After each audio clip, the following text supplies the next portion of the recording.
In a prestigious university, a brilliant black student faces relentless discrimination from a respected professor. As tensions escalate, a shocking confrontation in the lab threatens to shatter dreams and expose deep-rooted prejudices. But sometimes, the most unexpected allies emerge in the darkest moments, changing the course of history forever. I never thought my first semester at State University would turn into a nightmare. But looking back, I realized it was the beginning of a journey that would change me forever. My name is Marcus Johnson, and I was just a bright-eyed 19-year-old kid from the south side of Chicago, ready to take on the world. The day I stepped onto that sprawling campus, my heart was pounding with excitement and fear. The manicured lawns and towering brick buildings were a far cry from the concrete jungle I'd grown up in. I felt like an imposter, wondering if I really belonged among these ivy-covered walls and students who seemed to exude confidence from every pore. As I lugged my suitcase up to my dorm room, I couldn't help but notice the stairs. In a sea of faces, mine stood out, one of the few black students in sight. I tried to shake off the discomfort, reminding myself that I'd earned my place here just like everyone else. My mom's words echoed in my head. "You're just as smart, just as capable. Don't let anyone tell you different." My roommate, Tyler, was already there when I arrived. He was a lanky white kid from some small town I'd never heard of, with a mop of curly hair and a nervous smile. "Hey, man," he said, extending his hand. "I guess we're gonna be buddies this year." I shook it, hoping his friendliness was genuine. The first few weeks were a whirlwind of orientation sessions, campus tours, and getting lost more times than I care to admit. I threw myself into my studies, determined to prove that I deserved to be there. My schedule was packed with challenging courses: calculus, physics, and my personal favorite, advanced chemistry. It was in that chemistry class that I first met Professor Whitaker. He strode into the lecture hall like he owned the place, his silver hair perfectly coiffed and his tweed jacket giving him an air of academic superiority. As he began to speak, the room fell silent. His reputation preceded him: brilliant mind, groundbreaking research, and a teaching style that was as demanding as it was renowned. I was in awe. This was exactly the kind of intellectual challenge I'd been craving. I hung on his every word, scribbling notes furiously and raising my hand to answer questions whenever I could. For a moment, I forgot about being one of the only black faces in the room. Here, I thought, only my mind mattered. But then, it happened. During one of the first labs, I was carefully measuring out a solution when Professor Whitaker came to check on my progress. He leaned in, his eyes narrowing as he inspected my work. Well, he said, his voice dripping with condescension. "I'm surprised you've managed to follow the instructions so far. Let's hope you can keep up." I felt like I'd been slapped. The other students nearby fell silent, their eyes darting between me and the professor. I wanted to say something, to defend myself, but the words caught in my throat. Instead, I just nodded and turned back to my experiment, my cheeks burning with humiliation. From that day on, I noticed a pattern. Professor Whitaker's eyes would often skip over me when I raised my hand to answer a question. When he did call on me, his tone was always tinged with skepticism, as if he was waiting for me to fail. Once, when I aced a particularly difficult pop quiz, he actually accused me of cheating, right there in front of the entire class. "Mr. Johnson," he'd said, his voice carrying across the lecture hall, "I find it hard to believe that someone with your background could have scored so highly without outside help. See me after class." The room had gone dead silent. I could feel the eyes of my classmates boring into me, some with pity, others with suspicion. It took every ounce of self-control not to explode right then and there.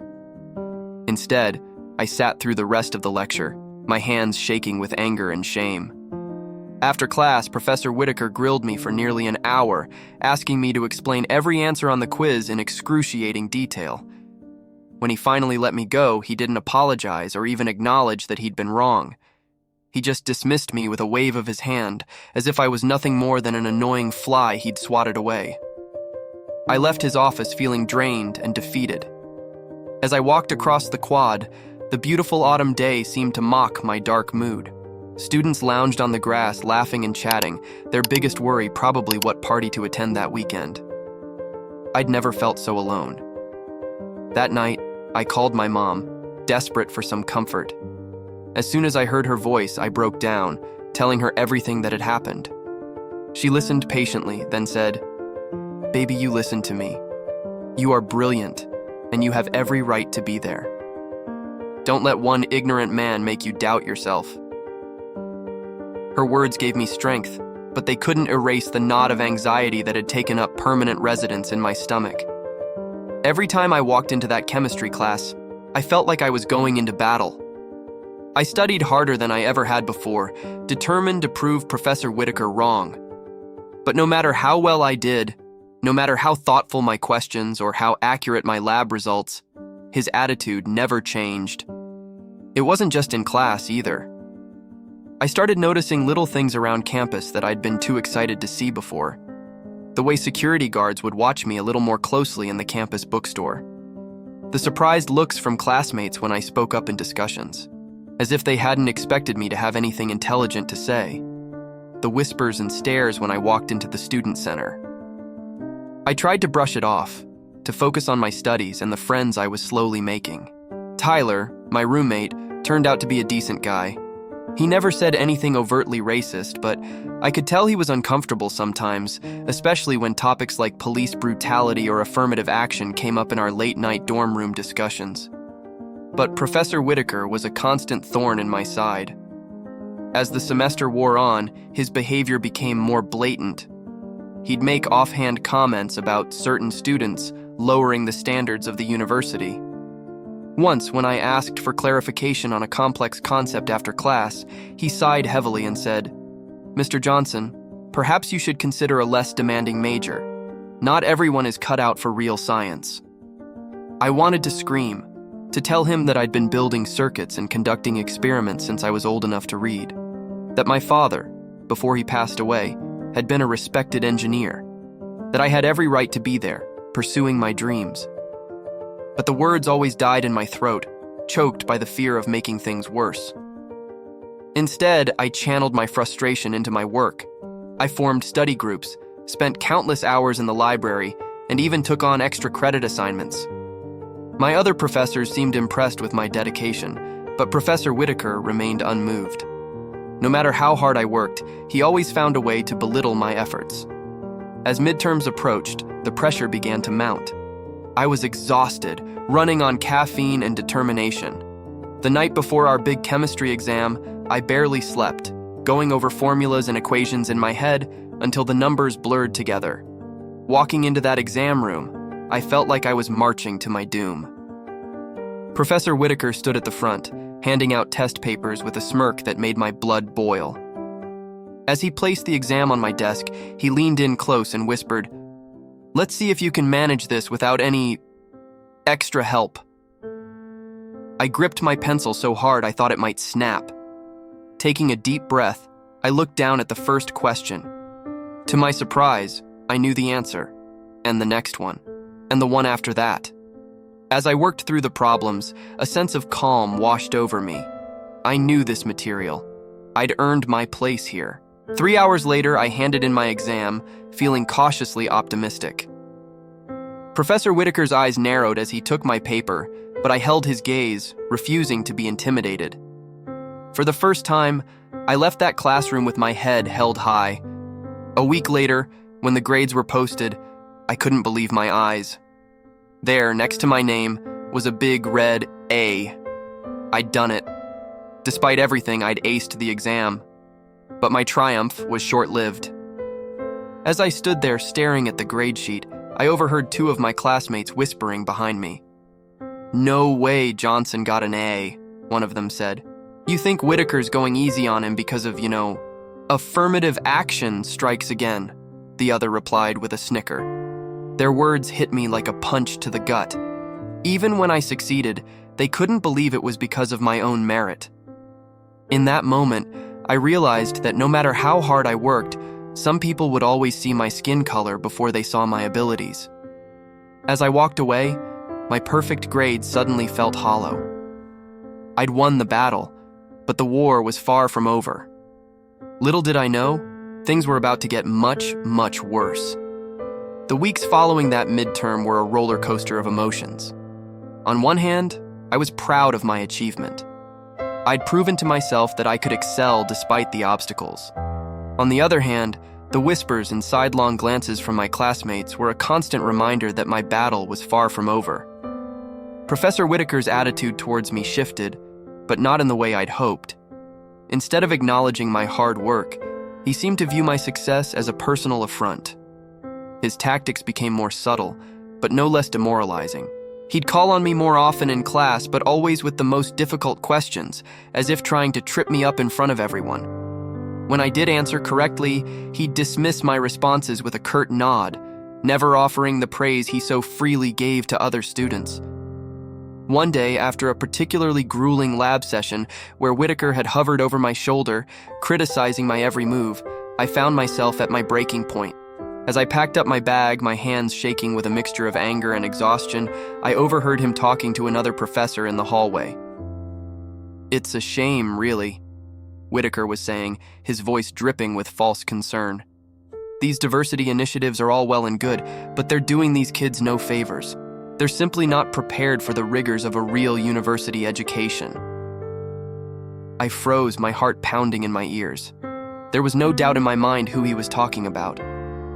In that moment, I wanted nothing more than to storm out there and confront him, to throw my perfect test score in his face and demand that he acknowledge my abilities.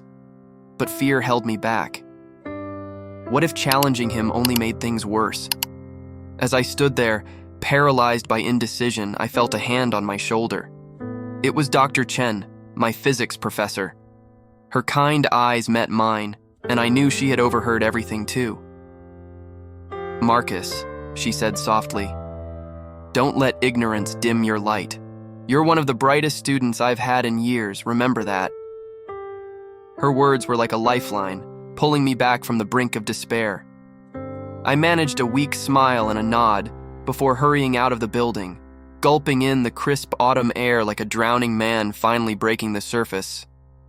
That night, as I lay in my dorm room staring at the ceiling, I couldn't shake the feeling that I was fighting a losing battle. No matter how well I did, no matter how hard I worked, there would always be people like Whitaker who saw me as less than, as someone who didn't belong. Tyler, my roommate, must have sensed my mood. He paused his video game and turned to me, his face uncharacteristically serious. "Hey man, you okay? You've been really quiet lately." For a moment, I considered brushing him off with a casual, "I'm fine." But something in his tone made me reconsider. Taking a deep breath, I found myself pouring out everything.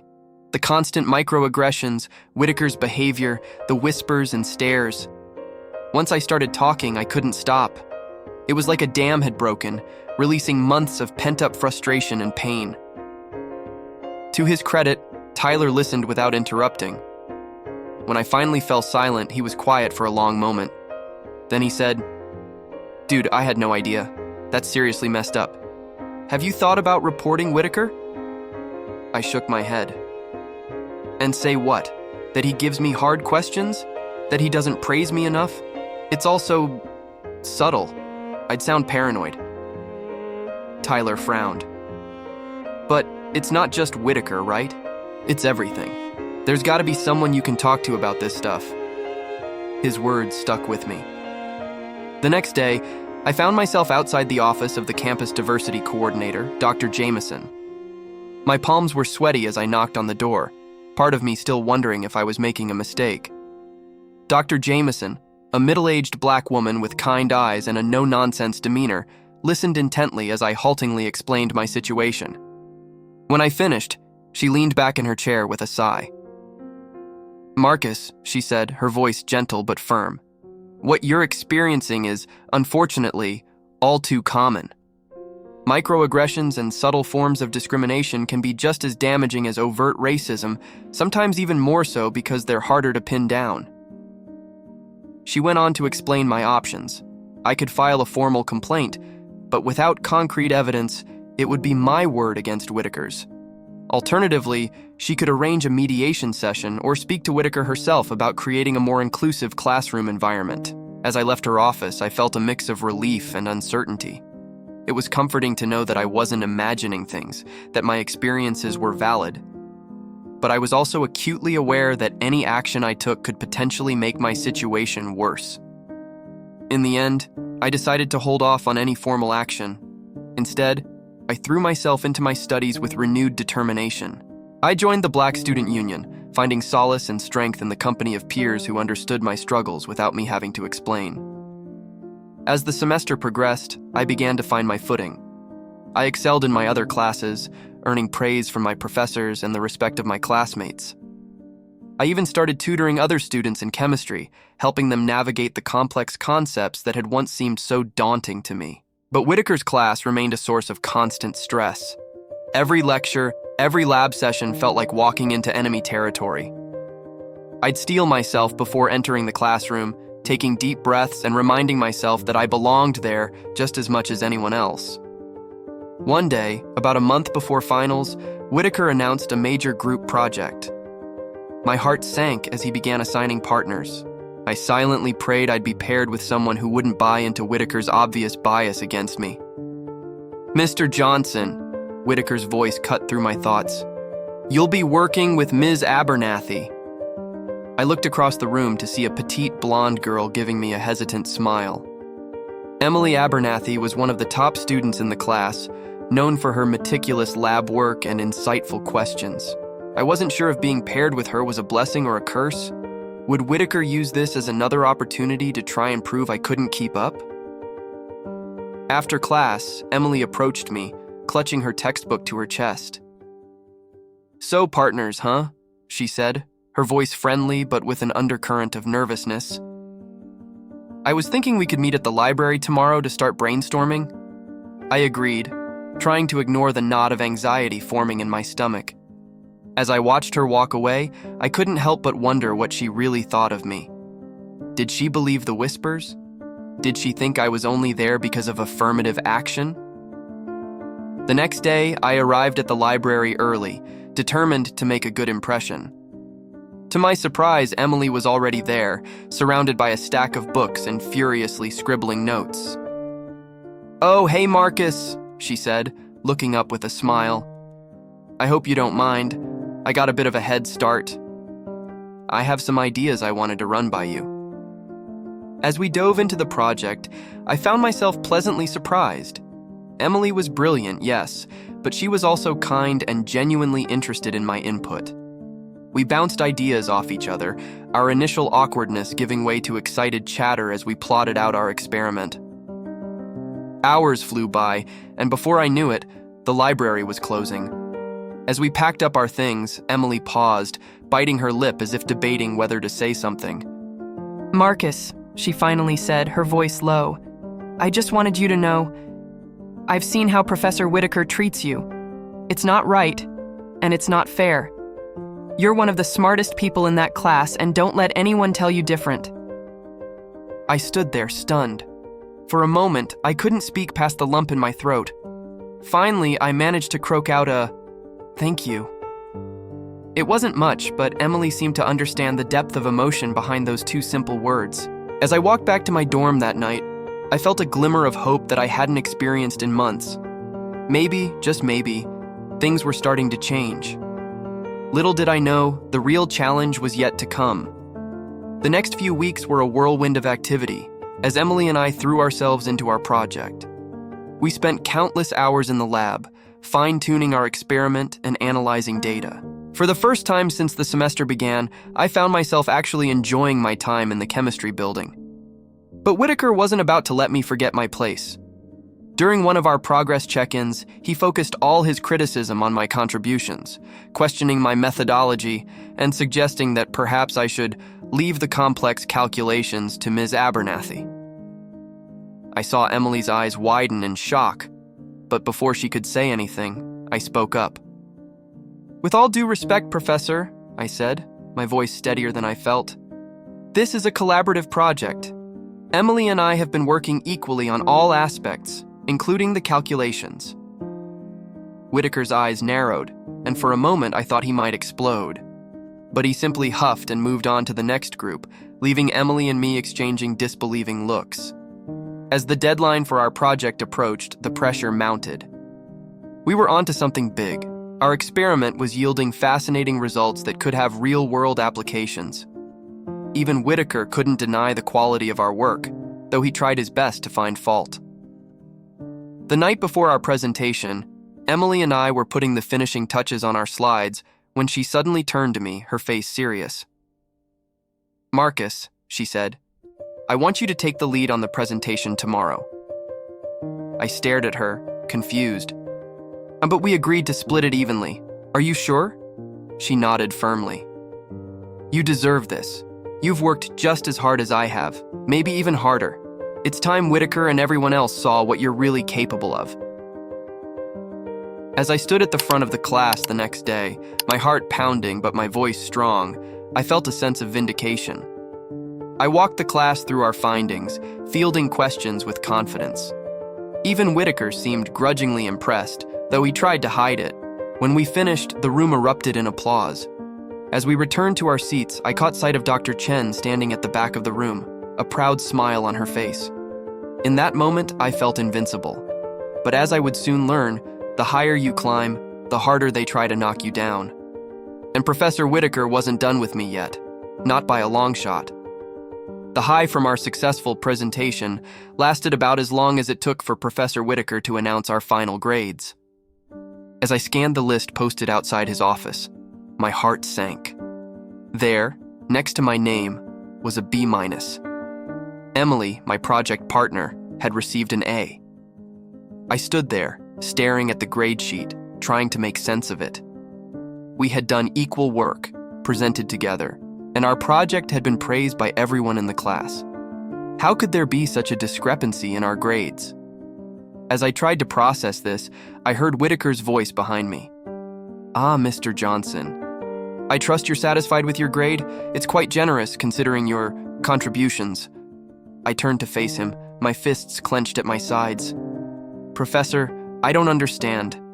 Emily and I did equal work on this project. How can our grades be so different?" Whitaker's lips curled into a smirk. "Equal work? Come now, Mr. Johnson. We both know Ms. Abernathy carried the bulk of the intellectual load. Your grade reflects your actual contribution, not your ability to read off a PowerPoint slide." His words hit me like a physical blow. I wanted to argue, to defend myself, but the familiar knot of fear in my stomach held me back. Instead, I watched helplessly as Whitaker strode away, leaving me standing there with my unfair grade and wounded pride. That night, I couldn't sleep. I tossed and turned, replaying Whitaker's words in my head. The worst part was, I knew he was wrong. I knew how hard I'd worked, how much I'd contributed, but his constant belittling had wormed its way into my psyche, making me doubt myself. The next morning, I dragged myself to my first class, feeling like a zombie. As I slumped into my seat, I felt a tap on my shoulder. It was Emily, her face etched with concern. "Marcus, I heard about your grade," she said, her voice low. "It's not right. We should go talk to Whitaker together. I'll tell him how much you contributed." For a moment, hope flared in my chest. But then reality came crashing back. "Thanks, Emily, but I don't think it'll make a difference. Whitaker's made up his mind about me." Emily opened her mouth to argue, but just then, our professor walked in, and the conversation was cut short. As the lecture began, I tried to focus, but my mind kept drifting back to Whitaker and that damned B-. Over the next few days, I fell into a funk. I started skipping meals, spending more time alone in my dorm room. My other grades began to slip as I struggled to concentrate. The thought of facing Whitaker in class filled me with dread, and more than once I considered dropping the course altogether. It was Tyler who finally snapped me out of it. One evening, he burst into our room, his face flushed with anger. "Dude, what the hell? I just heard from Emily about what Whitaker did. You can't let him get away with this." I sighed, not looking up from my textbook. What am I supposed to do, Tyler? It's his word against mine. No, it's not, Tyler exclaimed. You've got Emily on your side, and I bet if you talk to other students, they'd back you up too. This isn't just about you anymore, man. If Whitaker's doing this to you, he's probably doing it to other students too. His words hit home. I realized I'd been so focused on my own struggle that I hadn't considered the bigger picture. How many other students had Whitaker discriminated against? How many dreams had he crushed with his biased grading and subtle racism? The next day, I made an appointment with Dr. Jameson, the diversity coordinator. This time, when I walked into her office, I was armed with more than just my own experiences. I had spoken to Emily, who had agreed to write a statement about our project and the unfair grading. I had also reached out to other students of color in Whitaker's class, and several had come forward with their own stories of discrimination. Dr. Jameson listened intently, her expression growing more serious with each detail I shared. When I finished, she leaned back in her chair, her fingers steepled under her chin. "Marcus," she said, her voice grave, "what you're describing goes beyond simple microaggressions. This is a pattern of discriminatory behavior that cannot be ignored. I'm going to need to escalate this to the Dean of Sciences." A mix of relief and anxiety washed over me. On one hand, I was glad that someone in authority was finally taking my concerns seriously. On the other hand, the thought of my complaint reaching such a high level of administration was terrifying. What if it backfired? What if Whitaker found a way to twist things around and make me look like the problem? Dr. Jameson must have sensed my apprehension. "I know this is scary, Marcus," she said gently. "But you're doing the right thing. Not just for yourself, but for every student who comes after you. It's time someone stood up to Whitaker." Over the next few weeks, I found myself at the center of a whirlwind of meetings and interviews. I spoke with the Dean of Sciences, recounting my experiences in painstaking detail. Emily and the other students who had come forward were interviewed as well. Through it all, I tried to keep my head down and focus on my studies, but it was hard to concentrate knowing that my academic future hung in the balance. Whitaker, for his part, seemed to sense that something was amiss.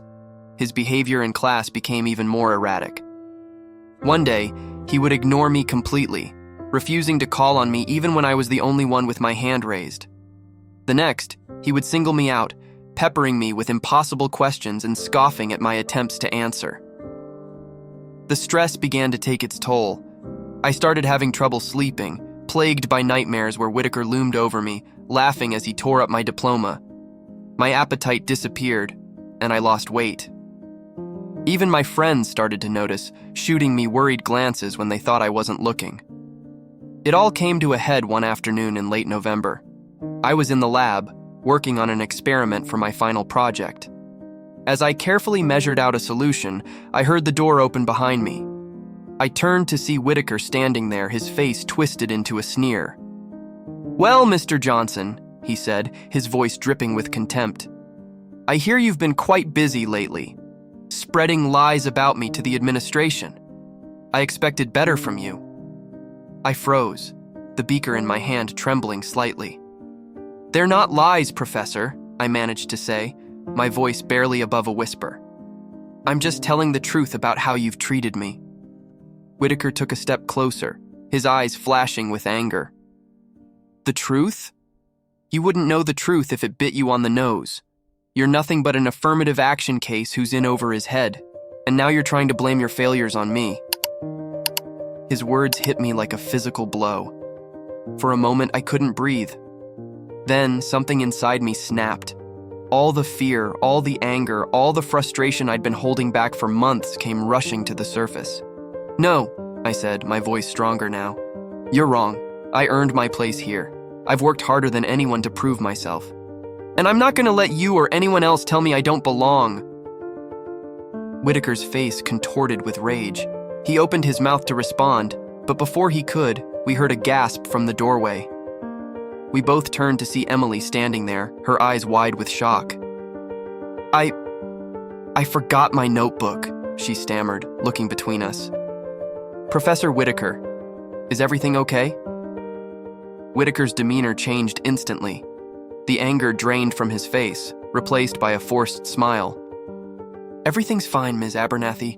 Mr. Johnson and I were just having a spirited discussion about his latest lab work." With that, he turned on his heel and strode out of the lab, leaving me standing there, shaking with adrenaline and relief. Emily rushed over to me, her face etched with concern. "Marcus, are you okay? What happened? I heard what he said to you." I took a deep breath, trying to steady myself. "I'm okay," I said, though I wasn't sure if I believed it. "But I think this might be the break we needed." As Emily and I left the lab that day, I felt a strange mix of fear and hope. Whitaker had finally shown his true colors, and there had been a witness. But I knew the fight was far from over. In fact, it was about to get a whole lot more complicated. Little did I know, the next few days would bring revelations that would shake the entire university to its core and change my life in ways I never could have imagined. The next morning, I woke up to a flurry of text messages and missed calls. Emily's witness account of Whitaker's outburst had spread like wildfire across campus. Students were talking, professors were whispering, and the administration was in full damage control mode. I barely had time to process what was happening before I received an email summoning me to the dean's office. As I walked across campus, I could feel eyes on me. Some were sympathetic, others curious, and a few were downright hostile. It seemed everyone had an opinion on the Whitaker scandal, as people were calling it. When I arrived at the administration building, I was surprised to see my mom sitting in the waiting area. Her face was a mix of concern and determination. "Baby, I came as soon as I heard," she said, pulling me into a tight hug. "You're not facing this alone." Before I could respond, the dean's assistant called us in. The office was imposing, with dark wood paneling and shelves lined with academic tomes. The dean, Dr. Harriet Blackwell, sat behind a massive desk, her silver hair pulled back in a severe bun. "Mr. Johnson, Mrs. Johnson, please have a seat," she said, her voice crisp and businesslike. "We have a lot to discuss." Over the next hour, I recounted everything that had happened with Whitaker, from the subtle jabs to the outright discrimination. My mom sat beside me, her hand on my arm, offering silent support. When I finished, Dr. Blackwell leaned back in her chair, her expression unreadable. "This is a very serious situation, Mr. Johnson," she said. "Professor Whitaker is a respected member of our faculty, and these allegations could have far-reaching consequences." I felt my heart sink. Was she going to dismiss my complaints? But then she continued, "However, your account, combined with the statements from other students and Ms. Abernathy's witness testimony, paints a disturbing picture. We cannot ignore this." Relief washed over me, but it was short-lived. Dr. Blackwell went on to explain that there would be a formal investigation. I would need to testify before a disciplinary committee, as would Whitaker and the other students involved. The thought of facing Whitaker in that setting made my stomach churn.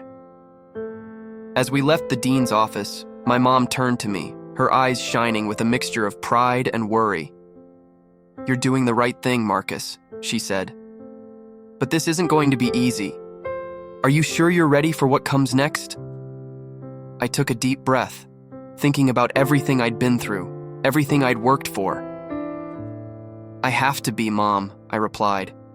"If I don't stand up now, nothing will ever change." The next few weeks were a blur of preparation and anxiety. I met with the university's legal counsel, going over my testimony again and again. Emily and the other students who had come forward were doing the same. We formed a kind of support group, meeting in the library to study and to bolster each other's spirits when the stress became overwhelming. Whitaker, meanwhile, had been placed on administrative leave pending the investigation. But his supporters weren't staying quiet. A group of students, mostly white and from wealthy backgrounds, had started a Stand With Whitaker campaign. They plastered posters around campus claiming he was the victim of a witch hunt. Some even went as far as to accuse me and the other complainants of trying to lower academic standards. The night before the disciplinary hearing, I could barely sleep. I tossed and turned, playing out every possible scenario in my head. What if they didn't believe me? What if Whitaker somehow turned this around on me? What if, after all this, nothing changed. As I walked into the hearing room the next morning, I felt like I was going to be sick. The room was set up like a courtroom, with the disciplinary committee seated at a long table at the front. Whitaker was already there, looking smug in an expensive suit. When he saw me, he smirked, and I felt a flash of anger cut through my nervousness. The hearing began, and for hours I listened as student after student recounted their experiences with Whitaker. Some stories were similar to mine: subtle put-downs, unfair grading, dismissive attitudes. Others were even worse, with allegations of overt racist comments and threats to derail students' academic careers. When it was my turn to testify, I took a deep breath and focused on telling my truth. I spoke about the constant undermining, the unfair grading, the way Whitaker had made me doubt my own abilities. When I described the confrontation in the lab, I saw several committee members exchange concerned glances. Finally, it was Whitaker's turn to speak. He stood up, straightening his tie, and began a speech that was equal parts indignant and condescending. He talked about his years of service to the university, his groundbreaking research, the countless students he had mentored. Then he turned to the allegations against him. These accusations are nothing more than the complaints of students who couldn't meet the rigorous standards of my course, he said, his voice dripping with disdain. Mr. Johnson and his cohorts are attempting to use the current political climate to cover for their own academic shortcomings. It's a disgrace to this institution and to the field of science itself. As Whitaker continued his tirade, I felt a strange calm settle over me.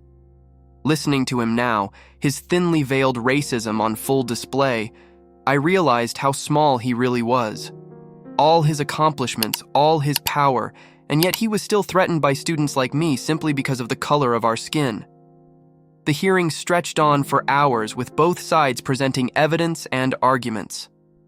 By the time it was over, I was exhausted, emotionally and physically. As we filed out of the room, Emily caught up with me. "You did great, Marcus," she said, giving my arm a squeeze. "No matter what happens, you stood up for what's right. That counts for something."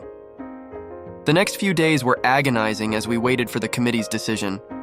I tried to focus on my studies, but it was hard to concentrate with so much hanging in the balance. Finally, a week after the hearing, we all received emails calling us back to the administration building. As I sat in the dean's office, surrounded by the other students who had testified, I held my breath. Dr. Blackwell entered, her face serious.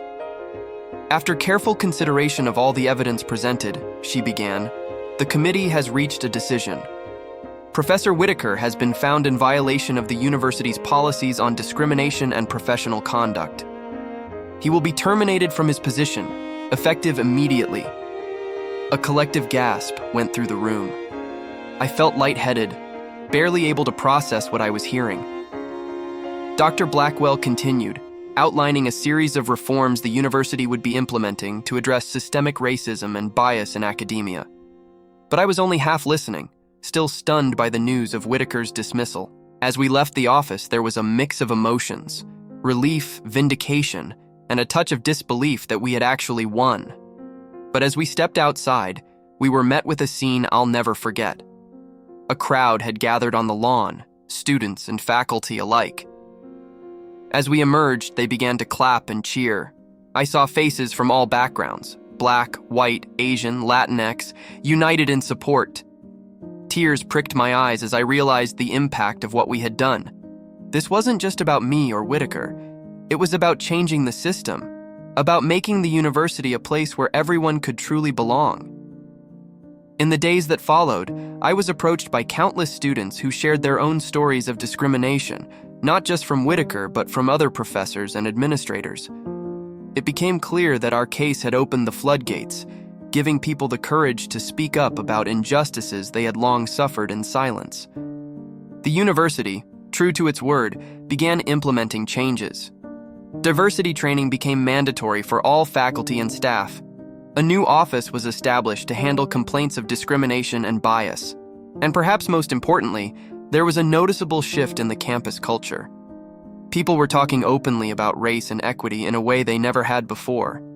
As for me, I found myself thrust into a leadership role I never expected, I was asked to join a student advisory committee on diversity and inclusion, working directly with the administration to shape university policies. It was challenging, balancing this new responsibility with my studies, but it felt important. For the first time, I felt like I was truly making a difference. The semester ended, and as I packed up my dorm room, I couldn't help but reflect on how much had changed. I had arrived at State University feeling like an outsider, constantly having to prove my worth. Now, I walked the campus with confidence, knowing that I had played a part in making it a better place for students like me. On my last day, as I was saying goodbye to friends, I ran into Dr. Chen, my physics professor who had been so supportive throughout the ordeal. "Marcus," she said, her eyes twinkling, "I have some news I think you'll want to hear." She told me that the university was planning to offer me a full scholarship for the rest of my undergraduate studies, in recognition of my academic achievements and my contributions to improving campus life. I was stunned, overwhelmed with gratitude. As I hugged Dr. Chen goodbye, I thought about how far I'd come. The journey had been harder than I ever could have imagined, but I had emerged stronger, more resilient. I had found my voice, and in doing so, had helped others find theirs. Walking off campus that day, I felt a sense of pride and purpose I had never experienced before. I knew that the fight for equality was far from over, both in academia and in the wider world. But I also knew that change was possible, that speaking up could make a difference. I had come to State University to study chemistry, to build a future for myself. I was leaving with so much more, a deeper understanding of justice, the power of collective action, and the knowledge that one person really can change the system. As I looked back at the campus one last time, I smiled, ready to face whatever challenges the future might bring.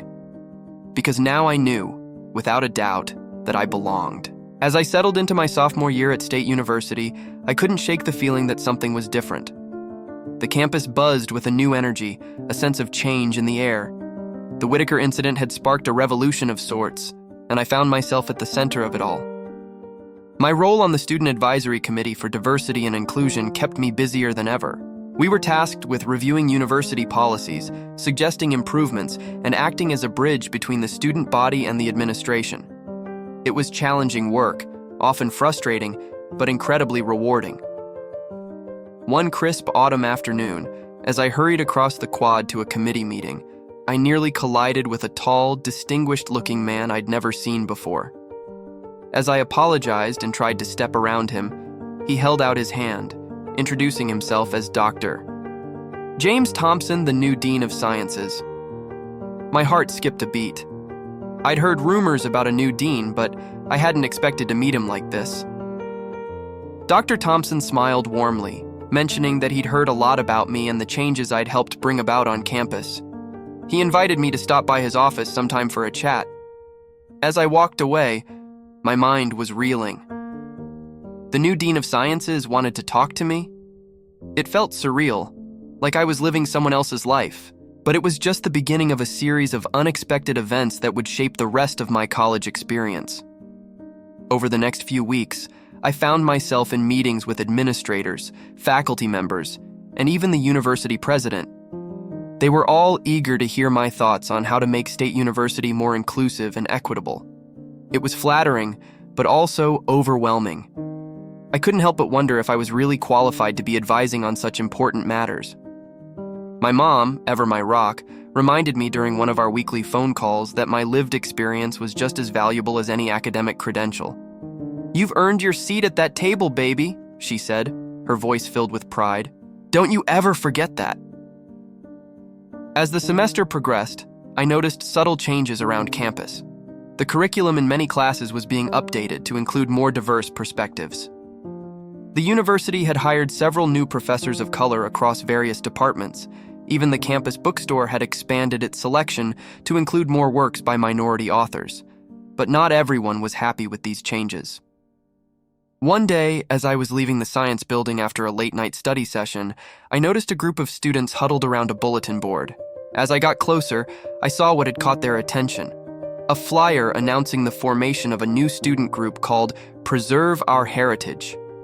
The flyer was filled with thinly veiled racist rhetoric, decrying the lowering of standards and the erosion of traditional values on campus. My stomach churned as I read it, memories of Whitaker's words echoing in my head. It was a stark reminder that despite all our progress, there was still so much work to be done. I brought the flyer to our next advisory committee meeting, and the room erupted in heated discussion. Some wanted to demand the immediate disbanding of the group, while others argued for a more measured approach. In the end, we decided to organize a campus-wide forum to address the issues head-on. The night of the forum, the auditorium was packed. Students, faculty, and staff from all corners of the university had turned out. As I took my place on the panel, I could feel the tension in the room. This wasn't going to be an easy conversation. For hours, we listened to passionate speeches from both sides. Supporters of Preserve Our Heritage claimed they were protecting academic excellence and tradition. Others shared painful stories of discrimination and marginalization. Through it all, I tried to listen with an open mind, to find common ground where I could. When it was my turn to speak, I took a deep breath and stood up. I talked about my own experiences, both the challenges I'd faced and the positive changes I'd seen. I emphasized that diversity and excellence weren't mutually exclusive. In fact, they went hand in hand. A truly great university, I argued, should reflect the diversity of the world it sought to understand and improve. As I finished speaking, the room erupted in applause. Even some of the Preserve Our Heritage members looked thoughtful. It wasn't a complete victory, but it felt like a step in the right direction. In the weeks that followed, I noticed a shift in the campus atmosphere. People seemed more willing to engage in difficult conversations, to challenge their own assumptions. The Preserve Our Heritage group gradually lost momentum as more and more students spoke out against their message. But just as things seemed to be settling down, a new challenge arose. The university announced plans for a major expansion of the science facilities, including a state-of-the-art research center. It was exciting news, but there was a catch. The expansion would require demolishing several old buildings on the edge of campus, including a historic black church that had stood there for over a century. The announcement sparked immediate backlash from both the campus community and the surrounding neighborhood. As a member of the advisory committee, I found myself caught in the middle of a complex debate about progress, preservation, and respect for community history. I spent countless hours in meetings trying to find a solution that would satisfy all parties. It was during one of these late-night sessions that Dr. Thompson, the new Dean of Sciences, pulled me aside. "Marcus," he said, his voice low, "I need to tell you something. It's about your father." My heart raced. My dad had passed away when I was young, and I had few memories of him. What could Dr. Thompson possibly know? He explained that he and my father had been colleagues years ago, working on a groundbreaking research project. My dad's contributions had been significant, but due to the racial climate at the time, he hadn't received the recognition he deserved. "Your father was brilliant, Marcus," Dr. Thompson said, his eyes shining with admiration. "And I see that same brilliance in you. That's why I pushed so hard for your scholarship, why I've been advocating for you behind the scenes." I stood there stunned. All this time, I'd thought I was forging my own path, but my father's legacy had been quietly shaping my journey. It was a lot to process. As I walked back to my dorm that night, my mind was swirling with emotions. Pride in my father's accomplishments, anger at the injustice he'd faced, and a renewed determination to make the most of the opportunities I'd been given. The next day, I threw myself into the expansion project negotiations with renewed vigor. I proposed a compromise. The university would preserve the historic church, incorporating it into the new science complex as a museum celebrating the contributions of Black scientists throughout history. The research center would be named in honor of my father and other under-recognized minority scientists. To my surprise and delight, the idea gained traction. After weeks of intense negotiation, the university agreed to the plan. It wasn't a perfect solution, but it was a step towards acknowledging and honoring the diverse history of our community. As my sophomore year drew to a close, I found myself reflecting on how much had changed in just 2 years. I'd arrived at State University feeling like an outsider, constantly having to prove my worth. Now, I was helping to shape the very institution that had once made me feel so unwelcome. But my journey was far from over. As I packed up my dorm room, preparing for a summer internship at a prestigious research lab, I received an unexpected email. It was from a national news organization requesting an interview about my experiences and the changes at State University. At first, I was hesitant. Did I really want to put myself in the spotlight like that? But then I thought about all the other students out there who might be facing the same challenges I had. If sharing my story could help even one of them feel less alone, less afraid to speak up, then it would be worth it. So, I agreed to the interview. As I sat in front of the camera, recounting my experiences with Whitaker, the subsequent changes on campus, and my hopes for the future, I felt a sense of closure. The scared, uncertain freshman I had been 2 years ago was gone, replaced by someone stronger, more confident, and ready to take on whatever challenges lay ahead. The interviewer's final question caught me off guard. "Marcus," she said, leaning in, "after everything you've been through, what would you say to other students of color who are facing discrimination in academia?" I paused, considering my words carefully. "I would tell them that they belong," I said finally. "That their voices matter. Their experiences matter. It won't be easy. Change never is. But every time we speak up, every time we refuse to accept injustice, we're creating a better future. Not just for ourselves, but for everyone who comes after us." As the camera clicked off, I felt a weight lift from my shoulders. My battle with Whitaker, the subsequent changes at State University, they were just the beginning. There would be more challenges ahead, more fights to be fought, but I was ready for them. Walking across campus that evening, I looked at the familiar buildings with new eyes. The historic church, soon to be transformed into a museum celebrating Black scientific achievement. The science complex that would bear my father's name. The diverse faces of students lounging on the quad, engaged in animated discussions. State University had changed me, it was true, but I had changed it too. And as I stood there, watching the sun set over the campus I now proudly called home, I knew that the real work, the work of creating a truly inclusive and equitable world, was just beginning. I smiled, thinking of all the future students who would walk these paths, who would no longer have to fight the battles I had fought. They would face their own challenges, of course, but they would do so knowing that they belonged, that their voices mattered. That change was possible. And me? I was ready for whatever came next, because now I knew without a doubt that I had the power to make a difference, that we all did, and that knowledge, that sense of purpose, was the greatest lesson State University had taught me. As I turned to head back to my dorm, I felt a sense of excitement for the future. Not just my own, but for the future of education, of science, of society itself. The road ahead might be long and challenging, but I was ready to walk it. One step at a time, one voice raised in protest, one small victory after another. That's how change happens. That's how we build a better world. And I, Marcus Johnson, once the outsider, now knew I had an important role to play in that change. It was a responsibility I was proud to bear, a challenge I was ready to meet, because now I knew deep in my bones that I belonged, not just at State University, but in the wider world of academia and beyond.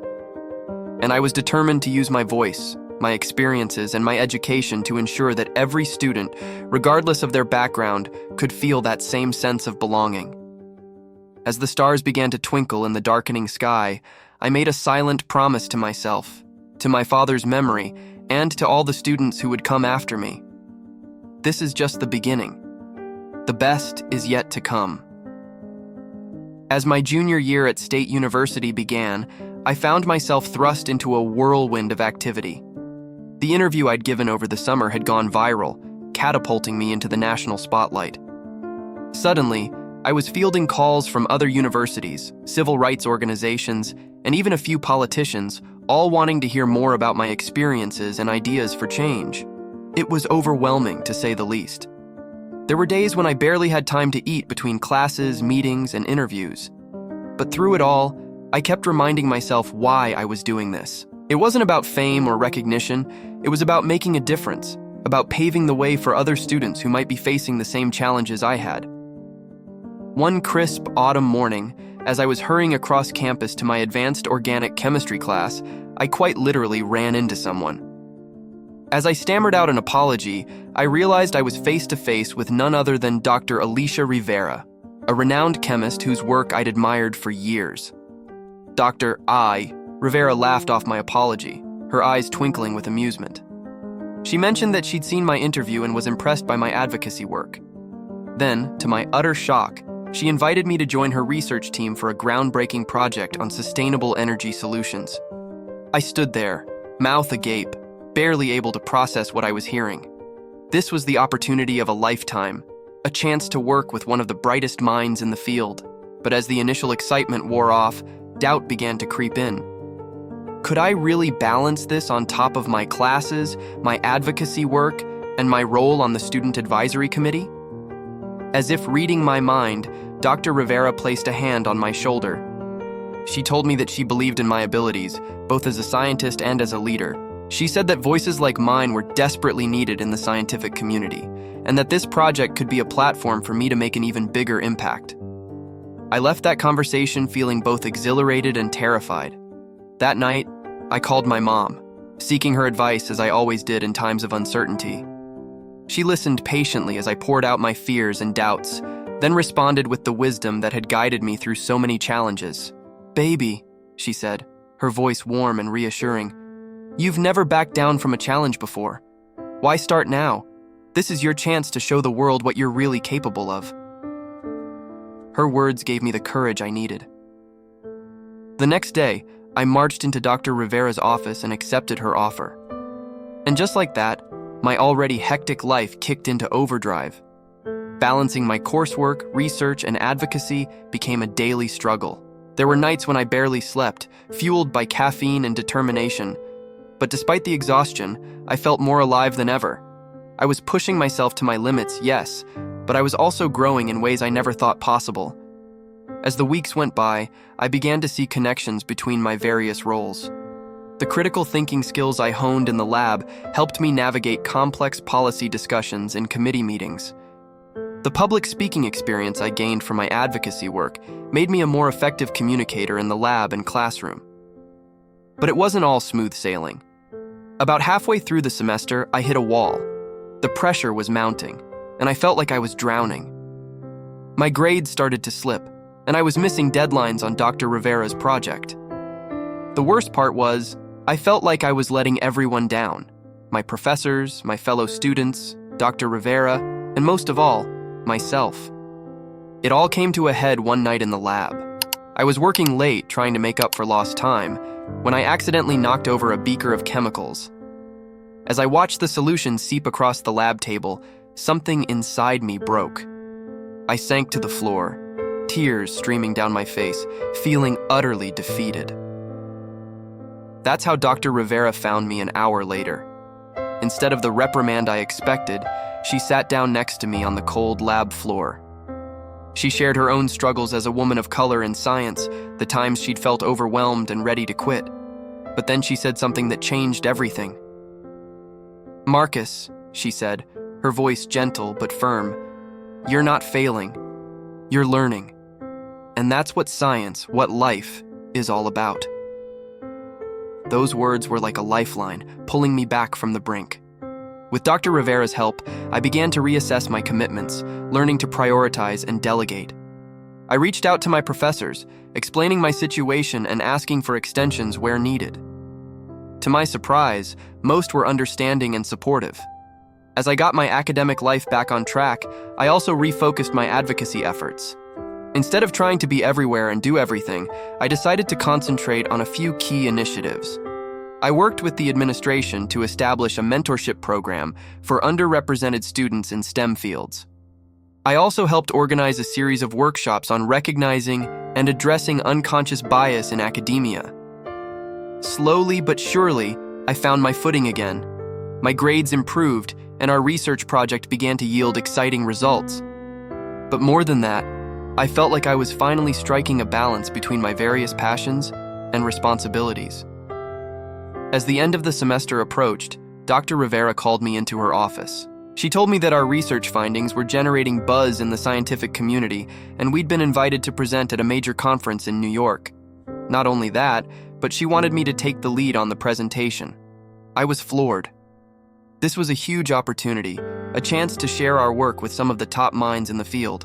But as I thought about standing on that stage, representing not just our research team but all the underrepresented students in science, I felt a familiar knot of anxiety in my stomach.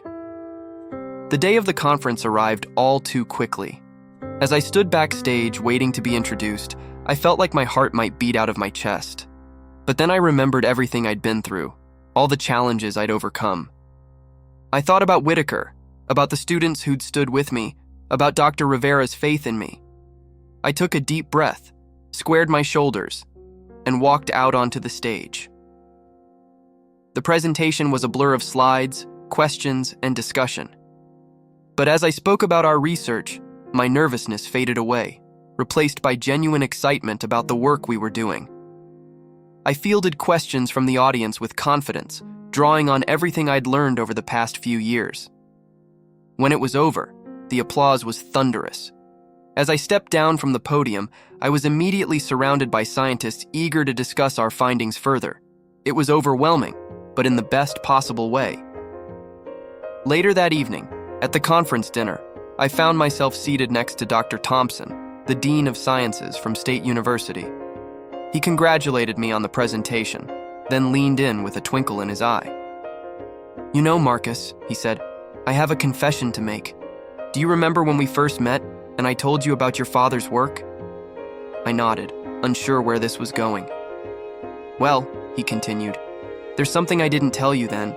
Your father wasn't just my colleague. He was my mentor, the reason I went into science in the first place. And watching you up there today, I couldn't help but think how proud he would be." I sat there stunned as Dr. Thompson went on to share stories about my father that I'd never heard before. Stories of his brilliance, his kindness, his unwavering commitment to making science more inclusive. By the time he finished, I was fighting back tears. As I flew back to campus the next day, I felt like I was seeing everything with new eyes. The challenges I'd faced, the victories I'd won, they were all part of a larger story. A story that had started long before I was born and would continue long after I was gone. The last few weeks of the semester flew by in a blur of finals, lab work, and committee meetings. Before I knew it, I was packing up my dorm room, preparing to head home for the summer. As I looked around at the bare walls and empty shelves, I couldn't help but marvel at how much had changed since I first stepped foot on this campus. I'd arrived as a scared, uncertain freshman, constantly doubting whether I belonged. Now, as I prepared for my senior year, I was a researcher, an advocate, a leader. I had faced discrimination and overcome it. I had found my voice and used it to create change. But more than that, I had discovered a truth that would guide me for the rest of my life. That our greatest challenges can become our greatest strengths if we have the courage to face them head on. As I locked my dorm room for the last time that year, I felt a sense of excitement for what the future held. I knew there would be more challenges ahead, in my senior year, in grad school, in my career. But I was ready for them, because now I knew that I belonged, not just at State University, but in the world of science and beyond. Walking across the quiet campus, my footsteps echoing in the summer twilight, I made a silent promise to myself and to all those who would come after me. I promised to keep pushing, keep questioning, keep fighting for a world where everyone has the chance to reach their full potential. Because that's what true equality looks like. That's what real change means, and that's the future I'm committed to building, one step at a time. As I reached the campus gates, I turned for one last look at the place that had shaped me in so many ways. The setting sun painted the buildings in shades of gold and purple, and for a moment, it looked like the whole world was glowing with possibility. I smiled, hefted my backpack, and stepped out into the world, ready for whatever came next. Because now I knew, without a doubt, that this was just the beginning of my journey, and what a journey it promised to be.